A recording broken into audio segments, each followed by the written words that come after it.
বাবা মার অবাধ্য হয়ে প্রেম করে বিয়ে করবেন, জিন্দেগি মার্ডার হয়ে যাবে। কেমন মার্ডার? 1 নম্বর মার্ডার হলো ওই মেয়ের কাছে কোনোদিন স্বামীর মর্যাদা পাবেন না, কারণ সে আপনার আপাদে মস্তক আগে চিনি ফেলছে।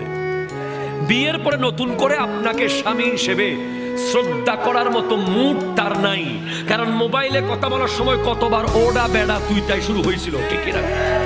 2 নম্বর পয়েন্ট, ওই নারী যদি রানী এলিজাবেথ হয়, ব্রিটিশ কিং এর মেয়েও হয়, ওই রানী যদি বাংলাদেশের সবচেয়ে সুন্দরী নারী হয়, তারপরেও যদি একটু পান থেকে চুন খসে পড়ে, বাপ্পা কইব আর হইব জিদে। সব সময় বদদোয়া থাকবে, দোয়া থাকবে। আর বাপ মা যদি কালামাইয়াও আনে, ওটা ভুল করলেও শুদ্ধ, বাপ মা আনছে, ঠিক কিনা কথা কর। সবচেয়ে 3 নম্বরটা মারাত্মক বেশি।